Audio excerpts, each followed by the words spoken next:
1절에서부터 23절까지입니다. 신약성경 사도행전 10장 1절로부터 23절까지 말씀을 제가 봉독합니다. 가이사라에 고넬료라 하는 사람이 있으니 이달리아 부대라 하는 군대의 백부장이라. 그가 경건하여 온 집안과 더불어 하나님을 경외하며 백성을 많이 구제하고 하나님께 항상 기도하더니 하루는 제 9시쯤 되어 환상 중에 밝히 보매 하나님의 사자가 들어와 이르되 고넬료야 하니 고넬료가 주목하여 보고 두려워 이르되 주여 무슨 일이니까? 전사가 이르되 네 기도와 구제가 하나님 앞에 상달되어 기억하신 바가 되었으니 네가 지금 사람들을 욥바에 보내어 베드로라 하는 시몬을 청하라. 그는 무두장이 시몬의 집에 유숙하니 그 집은 해변에 있다 하더라. 마침 말하던 전사가 떠남에 고넬료가 집안 하인 둘과 부하 가운데 경건한 사람 하나를 불러 이 일을 다 이루고 욥바로 보내니라. 이튿날 그들이 길을 가다가 그 성에 가까이 갔을 그때에 베드로가 기도하려고 지붕에 올라가니 그 시각은 제6시더라. 그가 시장하여 먹고자 하며 사람들이 준비할 때 황홀한 중에 하늘이 열리며 한 그릇이 내려오는 것을 보니 큰 보자기 같고 네 귀를 메어 땅에 드리웠더라. 그 안에는 땅에 있는 각종 네 발 가진 짐승과 기는 것과 공중에 나는 것들이 있더라. 또 소리가 있으되 베드로야 일어나 잡아먹어라 하거늘 베드로가 이르되 주여 그럴 수 없나이다. 속되고 깨끗하지 아니한 것을 내가 결코 먹지 아니하였나이다 한데 또 두 번째 소리가 있으되 하나님께서 깨끗하게 하신 것을 네가 속되다 하지 말라 하더라. 이런 일이 3번 있은 후 그 그릇이 곧 하늘로 올려져 가니라.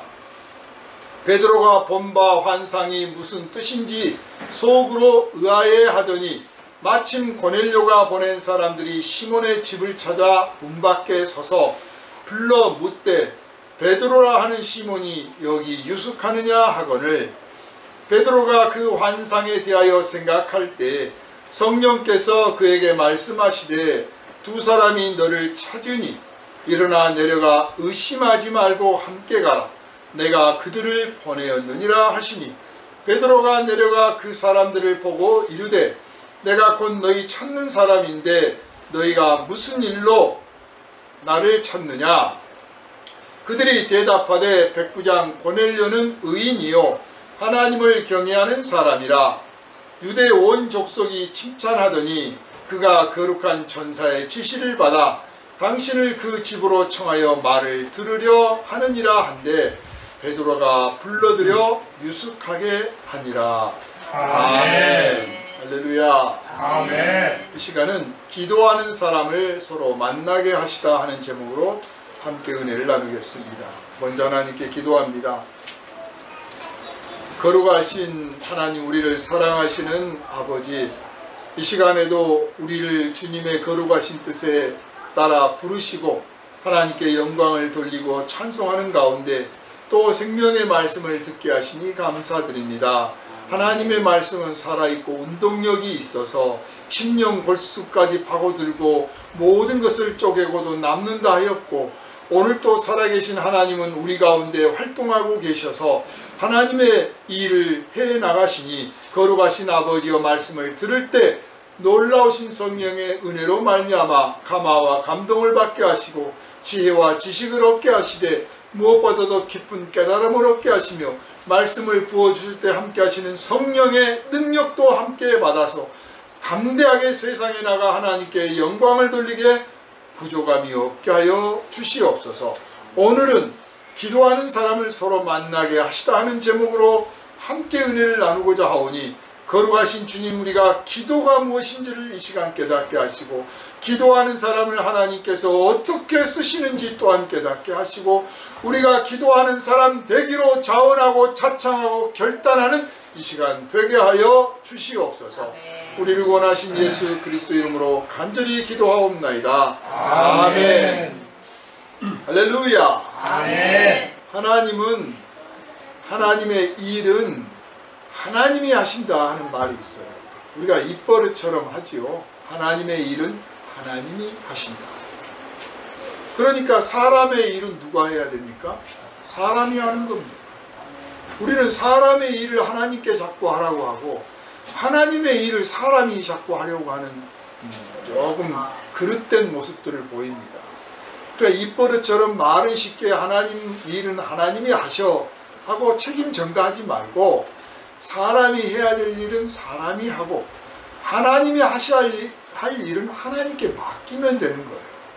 주제넘게 하나님이 하실 일을 또 가로치려고 하지 말고 사람의 일을 또 미루지도 말아야 할 줄로 압니다. 오늘 본문을 보면 상당히 감격스러운 장면, 신비한 장면이 기록되어 있습니다. 어쩌면 그렇게 전혀 만날 수 없는 사람을, 어떻게 보면 만나고 싶지 않은 사람을, 왜냐하면 이탈리아, 로마의 군대 백부장이란 말이에요. 당시 유대는 로마의 지배 아래에 있어요. 그래서 로마한테 잘 보여서 무슨 장사라든지 혹은 뭐 정치적인 이속을 좀 챙기려고 하는 사람 아니면 로마 군인을 만나고 싶은 유대인은 한 명도 없어요. 뭐 우리가 죄를 안 지었는데 경찰은 안 만나고 싶잖아요. 네? 경찰이 부르면 내가 무슨 죄 있나 그러잖아요. 경찰이 누구를 만나고 있는 장면만 봐도 저 사람 무슨 죄를 지었나 생각이 먼저 들어요. 하물며 당시에 로마가 지배하는 당시에 로마 군인을 만난다. 그것도 뭐 계급이 딱 보이잖아요. 백부장을 더 높은 사람을 만난다. 그러면 우리 성경에도 예수님께서 인용하셨지만 누가 오리를 가자고 하면 십리를 가고, 뭐 왼뺨을 맞거든 오른뺨을 돌려대고 뭐 그랬잖아요. 로마 군인들이 툭 하면 불러다가 야 너 이거 짐 들고 저기 가자. 툭 하면 짐 들고 가자고 심부름시키고 말 타고 노새 타고 하고 있으면 이리 오라고 그래가지고 그거 내가 짐 좀 싣고 가야 되니까 너 내려라. 나중에 찾으러 오라. 그렇게만 말해줘도 고맙죠. 이건 그냥 징발이다. 이건 나라가 가져간다. 비일비재했다는 거예요. 그러니 로마 군인을 베드로가 어떤 입장입니까? 예수 십자가 못 박히신 이유가 바로 유대 공회에서 고발해서 이 사람이 반역을 저질렀습니다 하고 고발해서 반역자로, 로마의 반역자로 처벌받은 거예요. 유대 내부에서는 신성모독죄지만 정치적인 그 재판의 과정은 반역죄로 재판을 받았습니다. 그래서 사형을 받은 거예요. 그리고 이 예수의 제자들은 따라서 반역하는 반역도들인 거예요.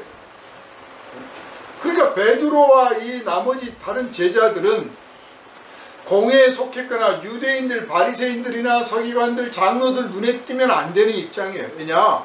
신성모독죄를 지은 제자들이거든. 그래서 이 사람들은 유대교에서 추방해야 되고 파문해야 되고 처벌받아야 될 대상이고, 로마 군인들 눈에 안 띄어야 되는데 로마 군인들 입장에서는 이 사람들은 반역도들이란 말이에요.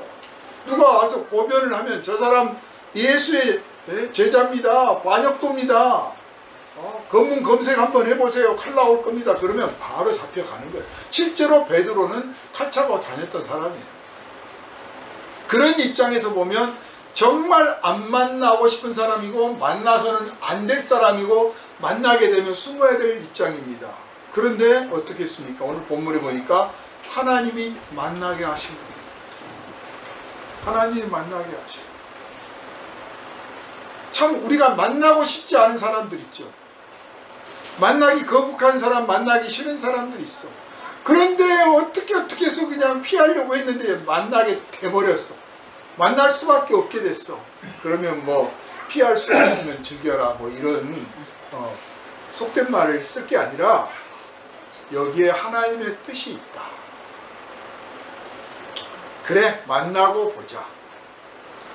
누가 아느냐? 하나님께서 그 사람을 나에게 붙여주실지. 그 사람을 나에게 주실지 누가 아느냐? 혹은 그 사람에게 나를 붙이실지 누가 아느냐? 하나님의 뜻이 무엇인지 어떻게 하느냐 하고 담대하게 마음을 품으시기를 주님의 이름으로 부탁을 드립니다. 말 그대로 하나님의 일은 하나님이 하십니다. 그래서 하나님이 하시는데 그렇다고 해서 하나님이 맨날 나타나가지고 이래라 저래라 하시는 것도 아니고 직접 뭘 다 주물럭 하시는 것도 아니에요. 천지를 창조하시거나 뭐 하는 그런 특별한 아주 초창기의 일은 그렇게 하시지만 대개는 천사들, 천군들을 심부름을 시켜서 쓰시기도 하고 사람에게 감동을 주시고 때로는 사람에게 명령하셔서 하나님의 일을 하시기도 하고 심지어는 짐승을 들어 쓰시기도 해요. 구약성경이나 신약성경을 보면 하나님이 짐승을 들어 쓰시는 장면들이 나옵니다. 아마 더 깊이 나아가면 하늘에 이는 바람이라든지 나뭇가지 하나 움직이는 것까지도 하나님이 들어 쓰실 수 있다고 여러분은 믿으시기를 바랍니다. 아멘. 그렇다고 해서 그냥 장마에 비 내린 것도 하나님 뜻이고 뭐 다 이래버리면 너무 이제 과민 반응이 되는 거죠. 정처가 없어요.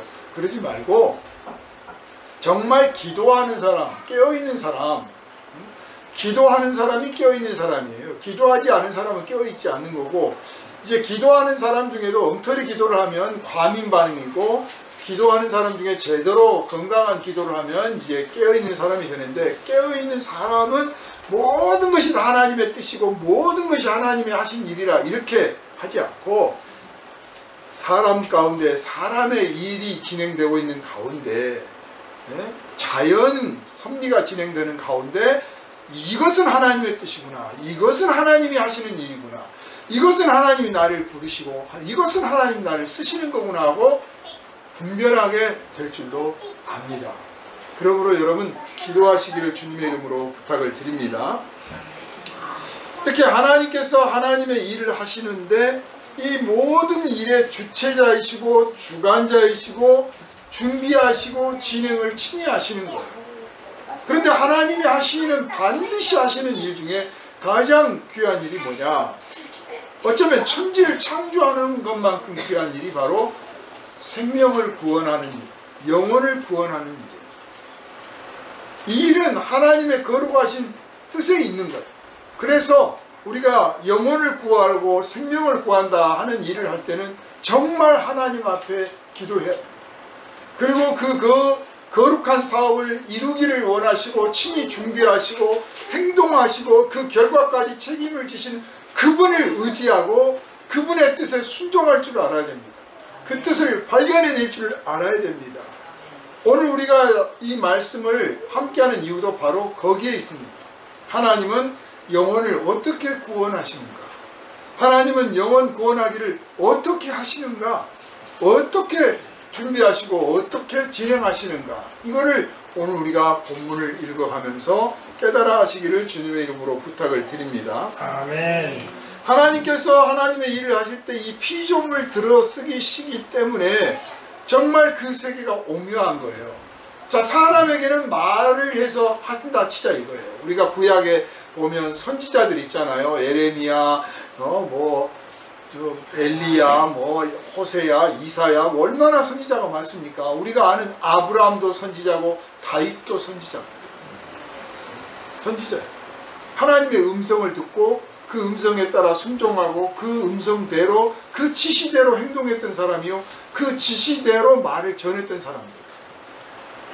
그런가 하면 요에서에도 나왔지만 영감을 받고 환상을 보아서 음성을 듣기도 하고 환상을 보기도 하고 어떤 말할 수 없는 영감을 느끼기도 하고 그렇게 해서 또 하나님의 뜻을 분별하고 순종하고 그 뜻을 나타내고 전하는 그런 종들도 있습니다. 그래서 신구약 모두가 다 그렇게 하나님께서 당신의 일을 하시기 위해서 사람에게 영감을 주시고 말씀을 주시고 환상을 보게 하시고 음성을 듣게 하시고 또 때로는 천사를 보내시고 또 때로는 꿈을 꾸게 하시고 그렇단 말이에요.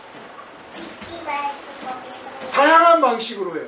그래 사람은 그렇다 치는데 짐승한테는 어떻게 하셨을까요? 나귀를 들어 쓰셨을 때 하나님은 어떻게 하셨을까요? 그 큰 물고기 뱃속에 요나가 들어가게 하셨는데 그 요나를 삼키도록 그 물고기를 동원하셨을 때 하나님께서는 그 물고기에게 뭐라고 했을까요? 말씀을 하셨을까요? 찌릿하게 전파를 주셨을까요? 자극을 주셨을까요? 이 하나님이 하신 방식이 다양한 거예요. 열려 있어요. 이게 창조의 세계예요. 우리가 하나님을 알고 하나님을 닮아가고 하나님을 누리는 비결 중에 하나가 열린 가슴, 열린 느낌, 열려 있어야 돼요. 어떤 사람이든지 만날 수 있고 내가 어떤 소리도 들을 수 있고 어떤 냄새도 맡을 수 있고 어떤 음식도 먹을 수 있고 어떤 말도 할 수 있고 어떤 일도 할 수 있다. 다 열려 있어야 돼. 그러면 내 안에서 영감이 그냥 넘치는 거예요. 나는 이 사람 만나기 싫어요. 나는 이런 음식 먹기 싫어요. 나는 이런 소리는 듣기 싫고 이런 데서는 자기 싫고 막 정하잖아요. 그러면 내가 고급져지는 게 아니라 내 세계가 좁아집니다. 고급스러운 사람들이 세계가 좁은 사람들이에요. 알고 보면. 그런데 이스라엘은 나그네였어. 예수님도 나그네였어. 나그네는 아무 데서나 자고 아무거나 생기는 대로 먹고 가리지 않는 거죠. 누구나 만나는 거예요. 좀 이렇게 우리가 확 터져서 억지로 징징 짜면서가 아니라 내 삶은 폭넓어서 모든 것에 제한이 없기를 바랍니다. 하나님이 책임져 주시니까 영감도 넘치고 기쁨도 넘치고 무엇든지 다 하겠습니다 하는 열린 심령, 열린 가슴 가지시기를 주님의 이름으로 부탁을 드립니다. 그러면 여러분이 창작 활동할 때 엄청난 세계가 열릴 거예요. 제가 이렇게 상담을 하기 위해서 또는 전도하기 위해서 이렇게 사람을 만나는데 어떤 사람들은 음식을 되게 가려요. 한 식당을 한 5군데를 지나쳐야 되는 사람이 있어. 이거 먹을까? 아니요. 저거 먹을까? 아니요. 저것도 싫어요. 이거 그럼 어쩌자고? 네 마음대로 해. 골라봤자 별것도 아닌 데를 골라. 내가 올 때는. 그런데 그거 고르는데 그렇게 애를 먹어요. 그만큼 삶에 불만이 많다는 거예요. 무엇이든지 하나님 주시는 대로 다 먹겠습니다. 하나님이 주신 건 다 맛있습니다. 이래야 건강할 텐데 난 요것은 싫어요. 먹고 나는 당뇨가 있고 고지혈증이 있고 어쩌고 저쩌고. 그래 육체적인 이유가 있으면 좋아. 또 심리적인 이유까지 있어. 참 막 길을 꺾죠. 재미없어. 그런데 이런 사람도 제가 품을 수 있고 이런 사람도 만날 수 있고 이런 사람들과도 같이 웃을 수 있습니다. 내가 즐겁게 해줄 수 있습니다 하고 또 마음을 탁 고쳐먹고 하나님께 기도하면 다시 그냥 또 좋아지는 거예요. 그리고 짜증 안 내고 음식 맛있게 먹고 그러면 이 사람이 내가 그렇게 까탈스럽게 했는데도 짜증 안 부리고 대응을 잘해주네 하고 귀를 탁 기울인단 말이에요. 마음을 딱 열어요. 그래서 몇 마디 안 했는데도 감동을 얻고 하나님을 믿게 되고 자기의 외로움이나 슬픔이나 근심을 털어놓게 됩니다. 그러므로 여러분 제한을 두려고 하지 말고 선을 그으려 하지 말고 활짝 마음의 경계를 무너뜨려 열어서 누구든지 여러분의 마음에 들어와 머무를 수 있게 만드시기를 주님의 이름으로 축원합니다. 아멘.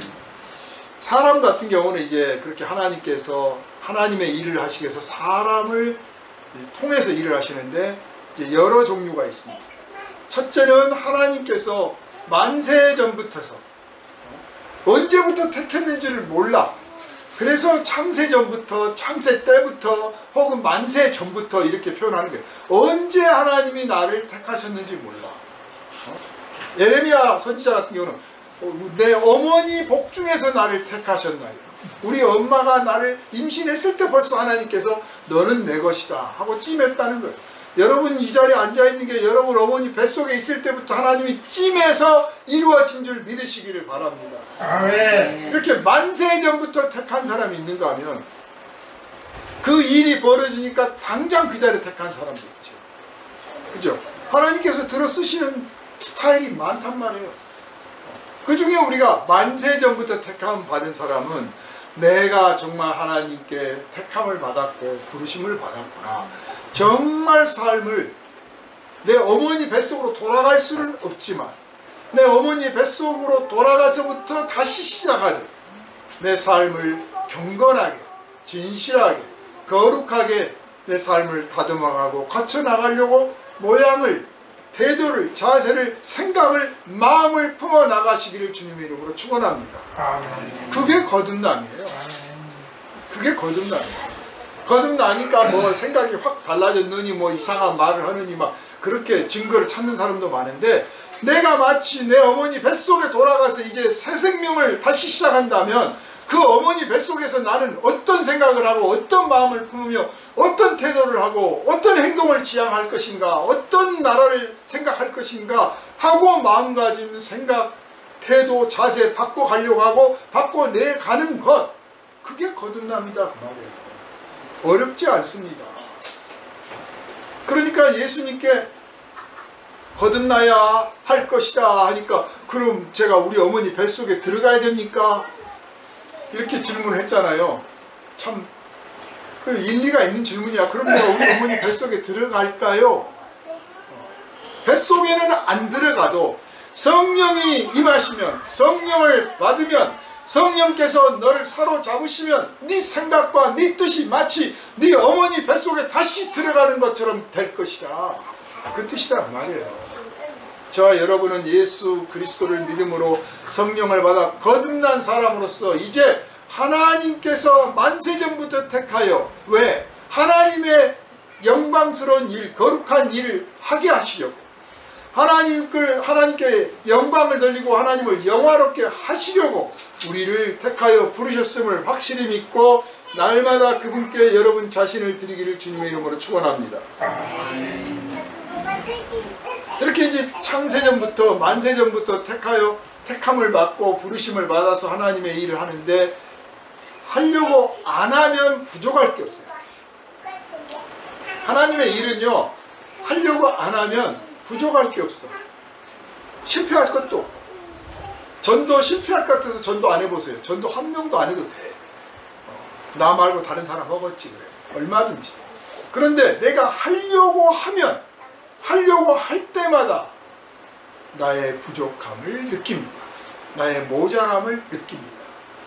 내가 잘못한 건 아닐까, 내가 실수한 건 아닐까, 그런 자책부터 시작해서 이건 모자라고, 이게 안 되고, 이러려고 하니까 지혜가 모자라고, 이렇게 하려고 하니까 지식이 모자라고, 이렇게 하려고 하니까 내가 능력이 모자라고, 이러니까 돈이 안 되고, 이러니까 건강이 안 되고, 하려고 하니까 모자람을 느끼는 거예요. 하려고 하니까.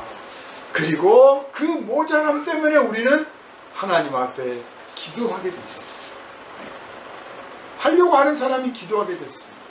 그러니까 기도하는 사람이 하나님의 일을 하고, 하나님의 일을 하려고 하는 사람이 기도를 해요. 기도를 안 하니까 하나님의 일을 안 하게 되고, 하나님의 일을 안 하게 되니까 기도를 또 안 하게 돼요. 순순한이 있고 악순환이 있어요. 여러분은 악순환을 택하겠습니까? 순순환을 택하겠습니까? 예수 믿으세요, 교회 나오세요, 그러면 내가 조금 바쁘거든요, 좀 한가히 좀 나갈게요 그래요. 전도하세요, 기도하세요, 그러면 내가 좀 바쁘거든요, 조금 한가하면 할게요. 똑같은 말이에요. 하나님께 기도하는 사람은 같은 24시간을 한 50시간, 100시간으로 써요. 알차게, 짜임새 있게, 그리고 여러 가지를 동시에 해낼 수 있는 지혜와 능력을 주시고, 감당할 만한 건강도 주시고, 부족한 부분은 하나님이 뒷감당해 주시고 책임져 주십니다. 그런데 24시간 하나님의 일을 안 하는 사람은 24시간이 모자라. 시간이 남는 게 아니라 모자라. 벌써 이렇게 돼버렸네요. 벌써 이렇게. 한 것도 없이 하루 전으로. 아침에 눈 뜨고 오늘 뭐하고 지내나 했다가 저녁에 벌써 하루 지났네 그래요. 그런데 하나님의 일을 하는 사람은 아침에 눈 떠서 오늘 뭐하지 했다가 저녁에 눈 감으려고 할 때 오늘 이러이러한 일을 했습니다 라고 보고하게 돼요. 그 중에서 돈 한 푼도 안 들고, 정말 돈 한 푼도 안 들고 마음껏 할 수 있는 일이 뭐냐? 기도하는 일. 기도하는 일. 근데 우리 또 기도하라고 하면 꼭 내가 뭐 필요한 것도 없고 부족한 것도 없는데 뭘 기도해서 하나님을 귀찮게 하냐고 또 그래요. 뭘 필요해서만 기도하는 게 아니고 원래 기도는 뜻이 하늘에서 이룬 것 같이 땅에서도 이루어지다. 거룩하신 하나님께서 영광을 받으시고 찬송을 받으시고 거룩하신 하나님께서 가지신 품으신 그 뜻, 창세전부터 가지신 그 뜻, 행하고 계신 그 뜻, 창조 때 나타내신 당신의 거룩하신 뜻이 오늘 이 땅에서 이루어지기를 원합니다. 아멘. 내가 보지 못할지라도 반드시 이루어지기를 원합니다. 할 수 있다면 저를 통하여 제가 쓰임받아서 저의 손끝 발끝을 사용하셔서 일이 이루어지기를 원합니다. 그래서 하나님의 뜻이 이루어지는 기도, 이게 진짜 기도고 먼저 해야 될 기도란 말이에요. 여러분, 자식을 낳았는데 자식이 맨날 돈만 달라고 그러고 와서 아프다고 하소연하고 심지어는 뭐 밥 맛없다고 하소연하고 잠 안 온다고 하소연하고 그러면 짜증이 나겠어요? 안 나겠어요? 가끔 아무리 사랑스러운 자식도 가끔 짜증나지. 그런데 전화 한번 해가지고 아버지 사랑합니다. 그러면 너 뭔 일 있냐? 그래도 그 말 들으면 행복해. 하나님께 맨날 기도해가지고 하나님 뭐 잠도 안 오고 뭐 돈도 없고 뭐 재물을 주시옵소서, 임신하게 해주시옵소서, 막 이런 기도하지 말고 그런 기도 해야겠지만 하나님 아버지 사랑합니다. 하나님 아버지 뜻이 이루어지기를 원합니다. 이 기도를 얼마나 하나님께서 기다리시겠어요. 이 기도 들으실 때 얼마나 기뻐하시겠어요. 네가 구하지 않아도, 네가 말하지 않아도, 네가 생각만 품었어도, 아니 네가 모르는 것까지 내가 너를 위하여 예비하였고 내가 너를 위하여 풍성히 내려주리라. 안 하시겠습니까? 이게 기도의 세계입니다. 우리가 기도하지 않는 이유는 기도의 세계를 잘 몰라서 그래요. 목사님들끼리 만나면 그래요. 목사님들도 그런데 제가 볼 때는 기도하는 사람이 없대요. 이구동성으로 요즘 교회에 기도하는 사람이 없어요. 기도할 분위기를 안 만들어서 제가 볼 때는 예배당은 커졌는데 여러분 텅빈 예배당에 가서 한번 기도하러 한번 가보세요. 멀리 갈 것 없이 서울 시내에 있는 아무 큰 그 대형 교회 한번 가보세요. 문이 열렸을는지는 모르겠는데 한 3,000명 들어가는 자리에 한번 앉아보세요. 기도할 맛이 나는가. 물론 뭐 특별하게 절박할 때는 하나님 여기까지 인도해 주셔서 감사합니다 하겠지만 그냥 구경하기 바빠. 유명한 말이 있어요. 교회 스테인드 글라스가 화려할수록 교회는 하나님으로부터 멀어진다. 교회가 멋있고 화려할수록 그거 구경하기 바빠. 와 우리 교회는 와 기도할 틈 안 나요. 그래서 기도의 골방에 들어가라는 거예요. 오살리 순복음 그 기도굴 한번 가보세요. 그 조그마한 방, 우리 요 기도실 4분의 1, 5분의 1도 안 되는 그 움막, 아니 그 콘크리트 무릎 딱 꿇어야 되는데 딱 들어가 보세요. 누가 안 시켜도 딱 들어가는 순간 기도가 저절로 나와. 예수께서 오죽하면 기도의 골방에 들어가라 그러셨어요. 눈 감는 이유가 뭡니까? 기도할 때 왜 무릎 꿇습니까? 나는 아무것도 안 먹고 안 보고 아무것도 안 하고 아무 짓도 안 하겠습니다 하고 무릎 꿇고 손 딱 모으는 거 아니에요. 눈 감고. 그래야 오직 기도만 하겠다는 거지. 그 기도의 세계가 여러분 것이 되어야 되는데 우선 환경부터가 기도할 수 있는 환경을 만들지 못해. 그래서 집에다 만들 수 있으면 얼마나 좋아요. 기도자리 반석 하나 갖다 놓고 내가 여기는 기도하는 자리다 하고 기도자리 만들고. 우리 이 예배당 얼마나 좋습니까? 기도하기 우리나라에서 제일 좋은 자리예요. 제가 볼 때는 마음만 먹으면 기도할 수 있는데 여기 와서 하나님 하고 한 말씀 드리면 하나님이 아주 기뻐서 춤을 추시는 거고 천사들이 그냥 옆에서 찬송을 부릅니다. 여러분 기도할 때 천사들이 뭐하고 있을 것 같아요? 기도할 때 힘주고 기도할 때 같이 찬양을 여러분 하나님 앞에 여러분 위해서 드려준 줄 믿으시기를 바랍니다. 기도를 안 하니까 그런 맛도 모르지.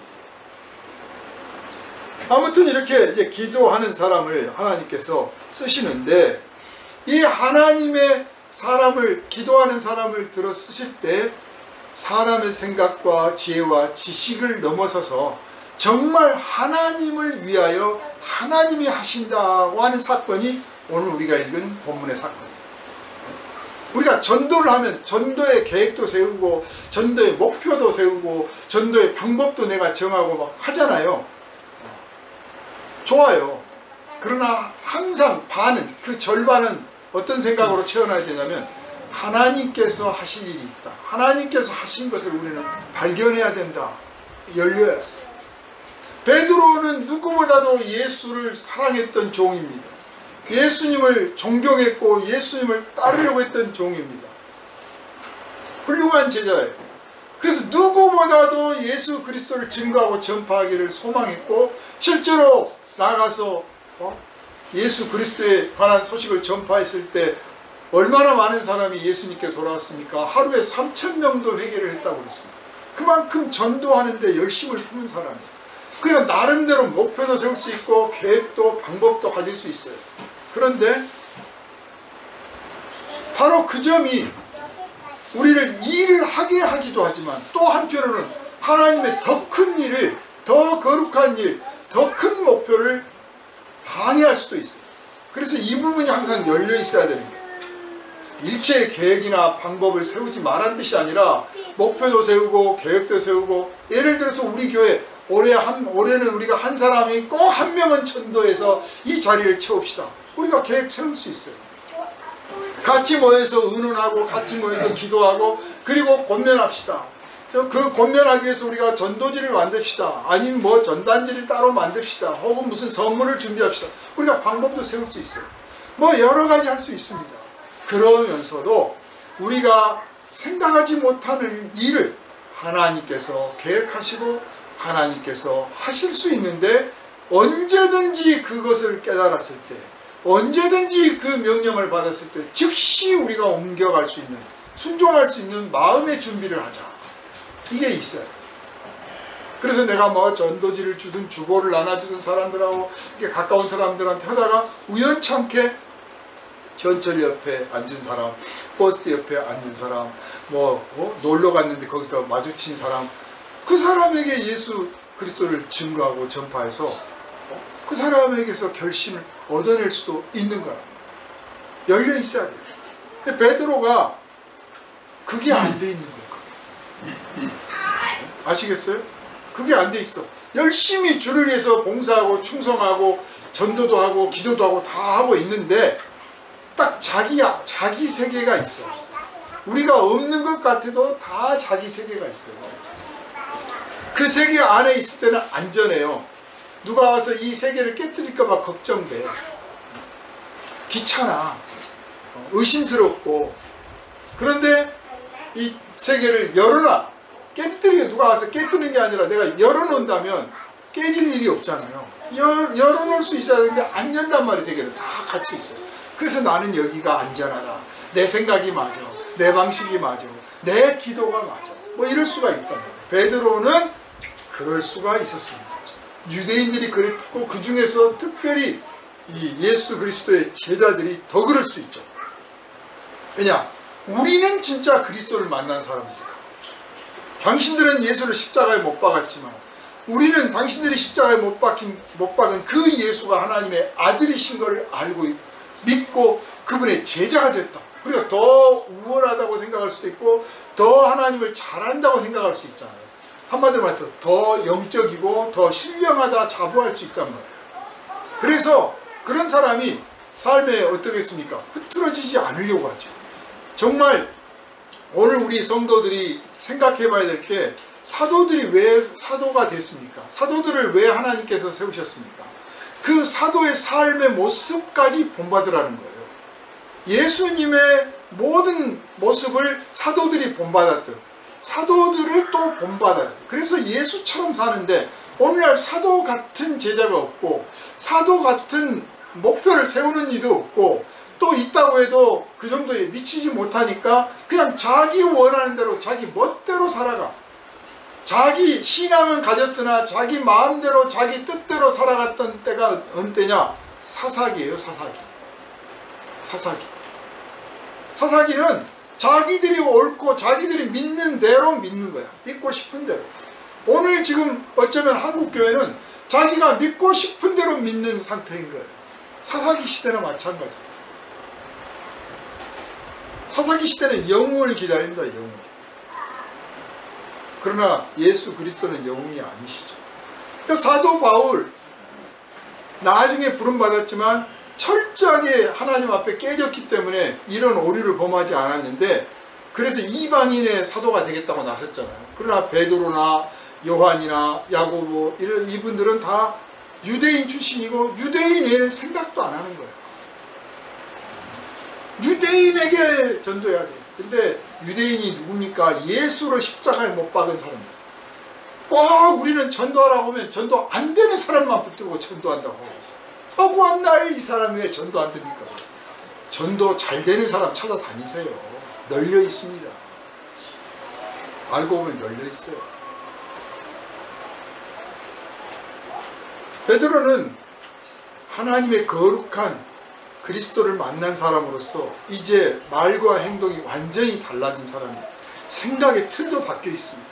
정말 진실하게 누구에게 보이고 싶어서, 또 평가받고 싶어서, 뭐 하나님이 나에게 뭐 상을 주실까 이런 관점이 아니라 내가 정말 하나님께 영광을 돌리는 것이 내 삶의 이 태도와 자세, 마음가짐 하나까지도 하나님께 영광을 돌릴 수 있다고 생각하고 정말 진실한 신앙인으로서 살려고 합니다. 이런 사람이 편견을 갖거나 오류가 있는 성경 해석을 하거나 잘못된 어떤 관점을 갖게 되면 어떻게 되겠어요? 정말 위험할 수도 있죠. 무척 제한적일 수도 있고 왜곡될 수도 있죠. 주님은 그것을 누구보다도 잘 아십니다. 그러니까 교회에서 목회자가 방향을 잘못 설정하거나 목회자가 편견을 갖고 있거나 목회자가 삐뚤어진 사고방식에 잡혀있거나 삐뚤어진 욕망에 붙들려 있거나 이상한 어떤 습관에 매여 있거나 뭐 이러면 교회가 어떻게 돼요? 이상한 방향으로 가게 돼 있죠. 그래서 나온 게 사이비 이단들이에요. 본인은 몰라. 베드로가 위대해서 정통이 된 게 아니고 성령께서 하나님께서 끊임없이 간섭을 했기 때문에 정통으로 남은 게 분명하다는 사실을 여러분 알아야 되는 거예요. 사도 바울도 마찬가지예요. 사도 바울이 위대해서 정통 신앙이 아니라 끊임없이 성령께서 간섭을 하셨기 때문에 삐뚤어지지 않고 순종해서 결국 올바른 신앙, 올곧은 신앙을 지켰고 남길 수가 있었다고 믿으시기를 바랍니다. 아멘. 저와 여러분도 항상 그 점에 있어서 깨어 있어야 됩니다. 사도 바울에게 이제 하나님께서 놀라운 장면을 연출하십니다. 고넬료라고 하는 사람이 있는데 이 사람이 이탈리아 군대의 백부장이에요. 여기 이달리아라고 있는데 이탈리아, 로마. 우리가 지금 이탈리아라고 하는 나라는 사실 이탈리아라는 나라는요 한 100개 정도로 나눠져 있던 나라예요. 정말 오합지졸이야. 맨날 싸웠던 나라예요. 도시국가들이에요. 그리스도 그랬잖아요. 그리고 그 나라가 크게 4개 정도, 조금 뭐 넓게 보면 6개 정도로 나눠져 있다가 사실 이 근세에 들어와서 1차 대전, 2차 대전을 겪으면서 그게 통합된 한 나라가 된 겁니다. 그래서 이탈리아 지방, 로마의 군대로 나와서 활동을 하고 있는데 이탈리아 지방의 군인이에요. 그런데 옛날에 로마 군대는 자기가 군인을 모집해 와요. 10명 모집하면 10부장, 100명 모집하면 100부장, 1000명 모집하면 1000부장. 자기가 먹이고 입히고 다 하는 거예요. 월급 주고. 그래서 자기가 군대를 데리고 있고 이 사람이 이제 호족들의 명령에 따라서 전쟁에 나가기도 하고 또 나라를 방비하는 일에 쓰이기도 하죠. 또 왕궁을 지키고 왕을 호위하는 부대는 지극히 적었습니다. 나머지는 다 귀족들의 부하들이었죠. 그래서 이들끼리 전쟁을 때로는 합니다. 그게 바로 이제 그 카이저, 시저의 전쟁이죠. 알고 보면. 어쨌든 이탈리아라고 하는 지방 출신의 이탈리아 군대, 여기에 백부장이에요. 이 사람이 하나님을 믿는 사람이었어요. 하나님을 믿는 사람이었어.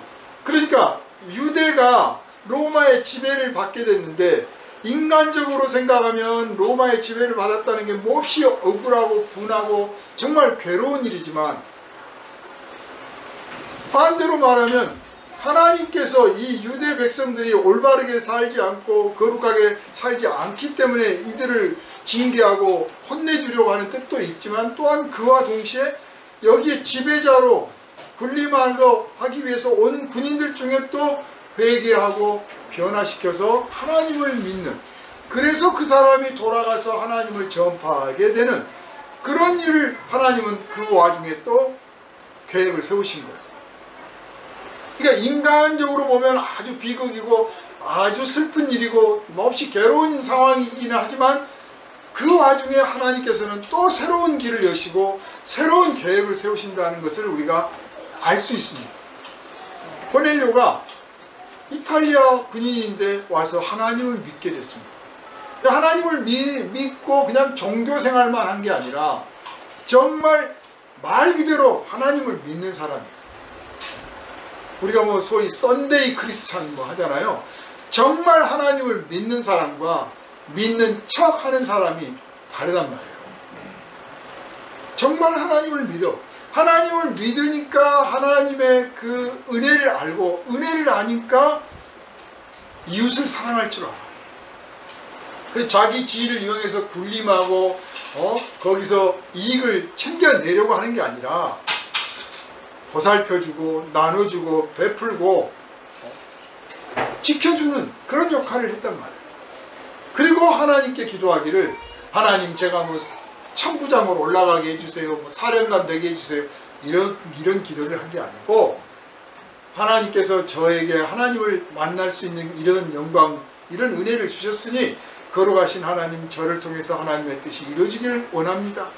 하나님의 백성들이 지금 나라가 망해서 이렇게 됐지만, 나라는 망하고 민족은 흩어졌지만 하나님의 거룩하신 뜻은 반드시 이루어지기를 원합니다. 유대가 망하고 유대 민족이 흩어졌다고 하나님이 죽은 거 아니잖아요. 하나님 뜻이 이루어지기는 여전한 거예요. 그래서 하나님의 뜻이 이루어지기를 원합니다 하고 예수께서 가르쳐 주신 그런 기도를 늘 드려왔다. 늘 하나님께 그런 기도를 늘 드려왔고, 또 하나님의 그 은혜를 알기에 이웃들에게 나눠주고 베푸는 구제 활동을 해왔어요. 아무한테나 나눠주고 뭐 선거 때마다가 이 선심 쓰는 그런 게 아니고, 표를 얻기 위해서가 아니라 병들고 약한 사람들, 힘없는 사람들을 도왔다. 구제를. 그랬더니 어땠습니까? 하나님께서 그것을 받으셨어요.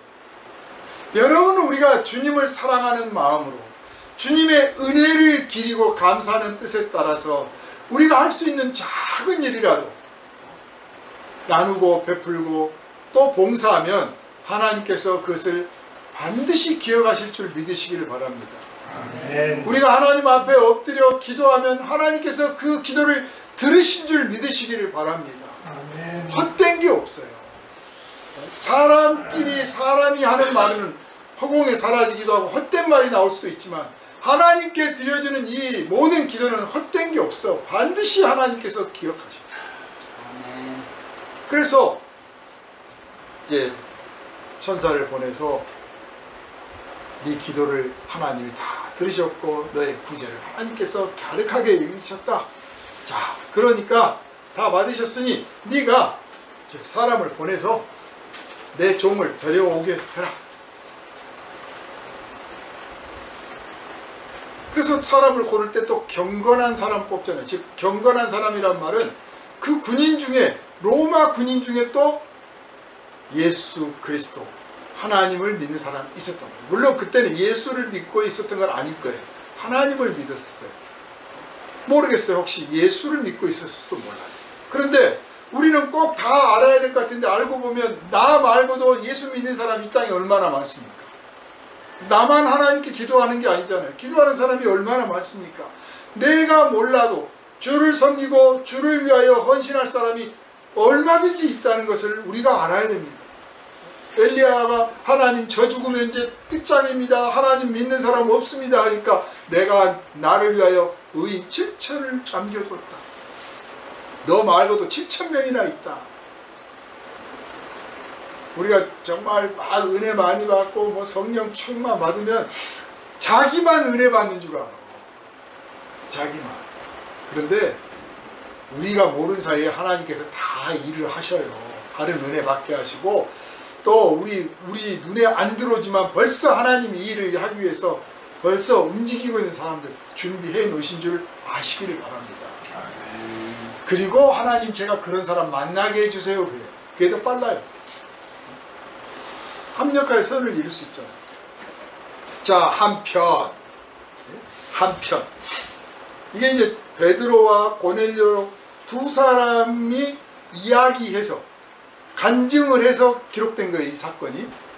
그잖아요. 내가 이랬었습니다. 나도 이랬었습니다. 아, 세상에 이런 일치가 있습니까? 해서 하나로 나온 거죠. 자, 베드로는 한편 어떻습니까? 배가 고팠어. 그 뭐 먹을 것 좀 없나 하고 있는데 기도하는데 환상을 봤어. 하늘에서 뭐가 쫙 내려오는데 그 안에서 짐승들이 있더라고 말이에요. 날짐승, 길짐승, 뭐 짐승들. 잡아먹어라 하는데 잡아먹으라 하면 아이고 감사합니다 그래 하는데 거기서 또 딱 부러지게 대답을 합니다. 하나님 저 부정한 건 안 먹습니다. 전도해라. 저렇게 싸가지 없는 놈한테는 제가 전도 안 합니다.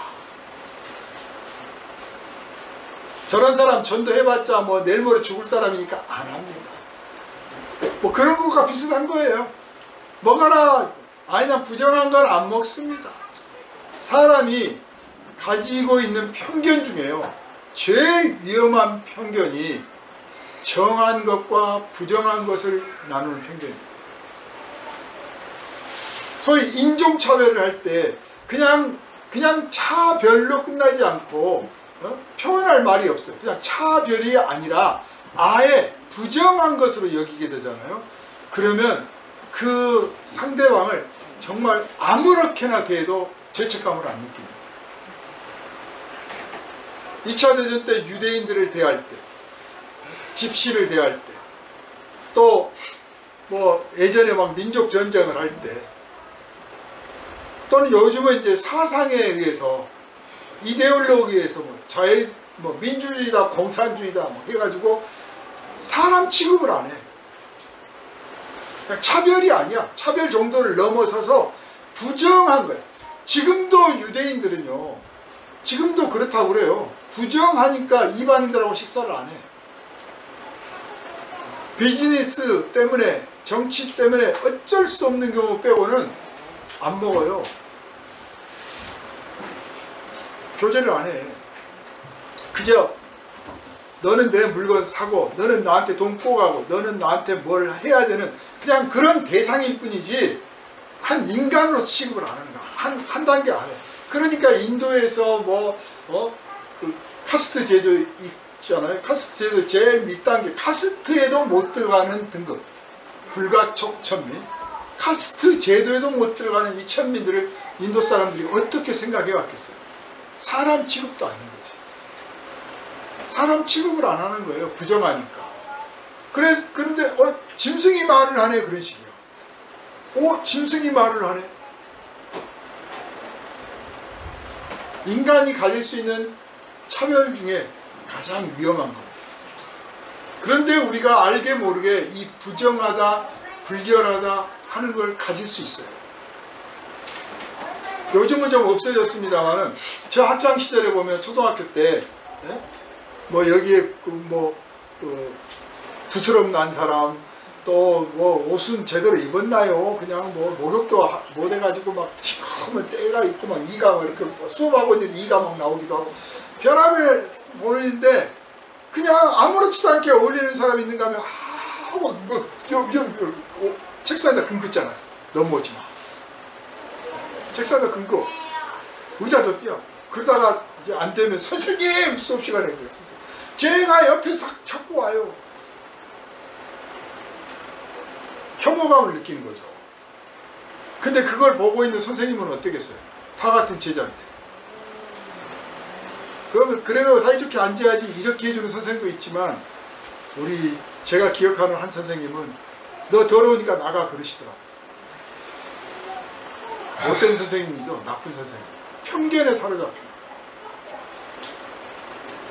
이 조그마한 지구에서, 조그마한 대한민국에서, 조그마한 서울에서, 알고 보면 아무것도 아닌 이 땅에서. 그런데 베드로가 나는 부정해서 못 먹겠습니다 그랬어요. 그게 좋은 신앙인 줄 알고, 올바른 신앙인 줄 알고 지금 하나님께 담대하게 저 그런 거 안 합니다. 인정받고 싶어서 한 거예요. 그래요. 그래야지. 그런데 하나님 뜻은 거기에 있잖아. 내가 그래 너 부정하고 불결한 거 안 먹는 거 좋아. 부정하고 불결한 생각 안 하고 그런 행동 안 하는 것도 좋아. 그런데 내가 깨끗하게 했으면 된 거 아니냐. 이게 중요한 거예요. 내가 거룩하게 했으니, 내가 속되다 하지 않았으니, 내가 성별했으니 너는 더 이상 말하지 마라. 그래서 우리가 예수 앞에 나오게 된 줄 아시길 바랍니다. 하나님이 우리를 거룩하게 하셨으므로 우리가 하나님 앞에 나가는 거예요. 우리가 원래 이방인이요 부정하고 불결한 사람이에요. 그런데 예수께서 우리를 위하여 십자가 지셨다는 이 거룩한 은혜를 믿음으로, 사람 생각 얼마나 단순합니까? 사람 생각 얼마나 바뀔 수 있습니까? 알고 보면 내가 믿었다고 하는 게 진짜인가 막 의심할 수도 있잖아요. 그런데 그 믿음을 하나님께서 옳게 보시고 아주 좋게 보시고 아주 잘했다고 인정해 주셔서 우리를 거룩하다고 받아주신 거예요. 할렐루야. 아멘. 하나님의 자녀가 된 겁니다. 그래서 이 베드로에게 하나님께서는 네가 갖고 있는 기준을 무너뜨려라. 기준은 누가 세운다? 하나님이 세우신다. 기준은 하나님이 세우신다. 네가 사람을 거룩하게 할 수 있느냐?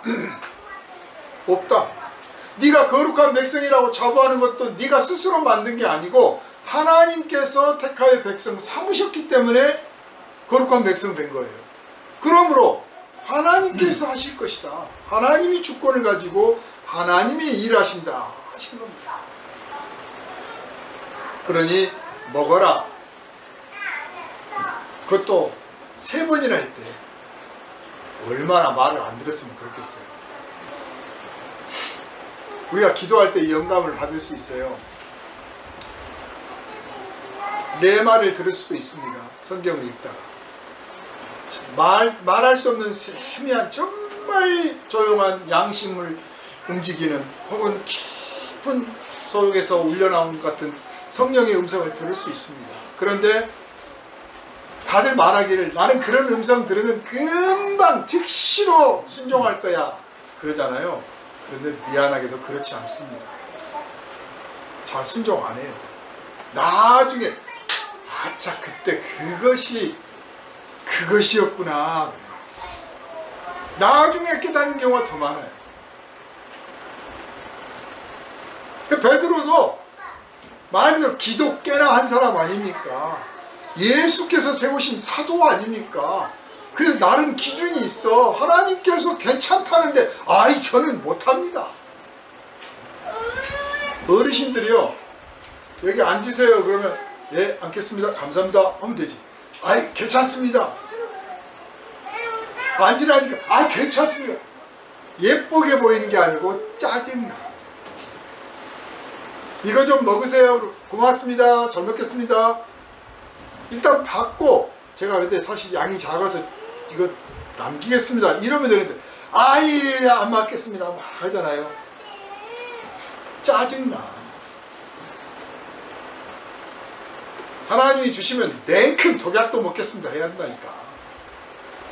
베드로가 3번 했다는 이야기는 3번 거절했단 말이 속에 숨어 있는 거예요. 상당히 의로운 사람이에요. 그러나 결국은 거룩하신 주님의 뜻에 순종했습니다. 그리고 왜 그랬을까? 몰라. 아직 일이 이루어지지 않았으니까 이게 무슨 뜻인지를 몰라요. 그런데 때마침 밖에서 문 두드리는 소리가 납니다. 하나님 일하신 거 보면 어쩌면 이렇게 시간이 딱 맞는지 몰라요. 요즘은 왜 그런 일이 안 일어날까요? 요즘은 안 일어나는데 일제 때는 또 많이 있었던 것 같아요. 요즘은 안 일어나.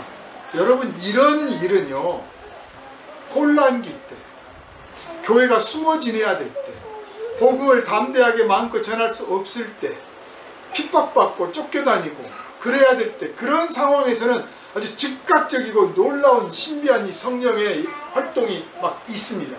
근데 지금은 그럴 필요가 없어. 우리가 얼마든지 할 수 있어. 이미 배웠고 들었고 환경도 여건도 처지도 정말 마음껏 복음 전하고 마음껏 사랑의 공동체를 이루어갈 수 있는 준비가 다 돼 있어. 그러니까 성령이 막 잠 깨우고 막 환상 보여줘가면서 막 해야 된다고 안 해도 돼.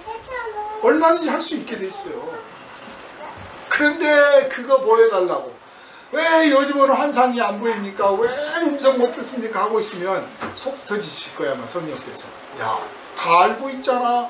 준비도 다 됐잖아. 왜 억지로 꼭 히말라야에 올라가야 무슨 다 아는 것처럼. 이렇게 정말 놀랍게 그 걸음수까지 계산하셨을 거예요. 시간 딱 맞춰서 베드로가 환상을 보고 사람은 도착하고 문 두드리는 소리가 들려. 자, 밖에서 문 두드리는 소리가 들리는데 아까 말씀드린 것처럼 어느 때입니까? 예수의 제자라면 잡아갈 때란 말이에요. 그래서 밖에서 문 두드리는데 더군다나 여기에 베드로라는 사람이 있지 하고 알고 왔어. 아이고, 이제 잡으러 왔구나. 얼마든지 그런 두려움 느낄 수 있을 때, 그래서 또 기도합니다. 덜컥 숨거나 덜컥 달아나거나 너 없다고 그래 없다고 그래 이게 아니고 먼저 기도해요. 이거 우리 배워야 돼. 잠깐이라도 주여 제가 어찌하오리까, 주님 무슨 뜻일까. 밖에서 부르니까 아까 환상 생각을 합니다. 아, 이것과 무슨 상관이 있나? 성령께서 답을 주셔요. 열어라. 괜찮다. 드디어 기도해야 했던 사람들이 만납니다. 여러분, 기도하는 사람은 외롭지 않습니다. 나 혼자 기도하는 것 같지만 나 외에도 이 땅에 하나님께 거룩하신 주의 뜻이 이루어지기를 소망하고 간절히 무릎 꿇는 사람들이 몇천 몇만이 있는 걸 여러분 믿으시기를 바랍니다. 기도하는 사람은 외롭지 않습니다. 혼자 하지 않습니다. 필요하면 반드시 만나게 하십니다. 반드시 만나게 해주셔요. 와서 서로 위로를 얻게 하고 서로 격려하게 하고 서로 도움을 받게 하고 서로 정보를 주고받게 해주십니다. 하나님께 하십니다. 반드시 하셔요. 그러므로 기도하는 사람은 곧 하나님의 사람이고 기도하는 사람이 바로 살아있는 사람이에요. 사랑하는 여러분, 하나님은 이 사람 저 사람 다 들어 쓰셔요. 노새도 들어 쓰시고 나귀도 들어 쓰신다니까요. 사자도 들어 쓰실 수 있어요.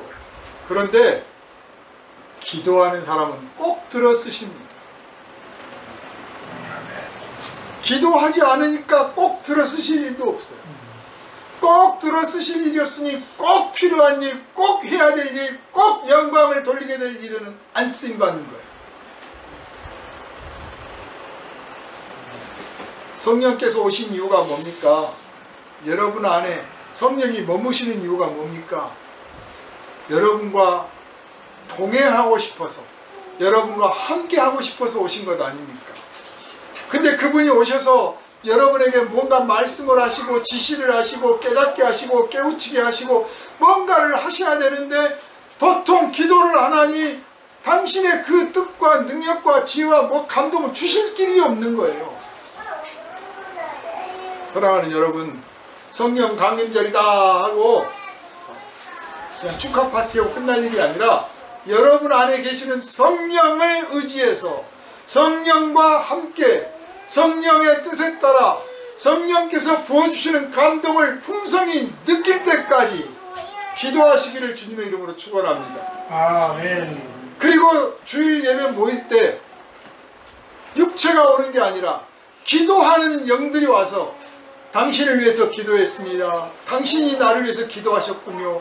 우리가 서로를 위해서 기도했고 우리가 주님의 나라를 위해서 기도했던 사람들이군요 하고 영적인 만남을 이루시기를 주님의 이름으로 축원합니다. 아멘. 걸어가신 아버지, 이 시간 주님 앞에 감사와 찬송을 드립니다. 기도하는 사람들이 만나 기도하는 사람들이 모여 하나님께 영광을 돌리고 거룩하신 뜻을 깨달아 알며 하나님의 일을 다짐하게 되었습니다. 예수께서는 하나님의 자녀들이 편견 없이 왜곡된 생각 없이 오직 거룩하신 뜻에 따라 누구든지 만나고 누구든지 품고 모든 사람에게 만민에게 그리스도의 복음 그리스도의 사랑을 증거하기를 원하셨습니다. 그렇게 하시기 위해서 먼저 이방인이었던 우리를 부정하고 불결했던 우리를 거룩하신 예수의 보혈로 깨끗하게 해 주셔서 하나님의 그릇으로 삼으시고 하나님의 사람으로 세워주셨습니다. 이제 이 거룩하신 뜻에 따라 순종하기를 원하오니 우리가 기도하는 사람이 되기를 원하며 우리가 기도하는 사람이 되어서 거룩하신 뜻에 따라 기도하는 사람들을 만나고 기도하는 사람들과 만나 하나님께 영광을 돌리며 거룩하신 뜻을 이루기에 조금도 부족함이 없게 하여 주옵소서. 우리를 구원하신 예수 그리스도 이름으로 간절히 기도하옵나이다. 아멘.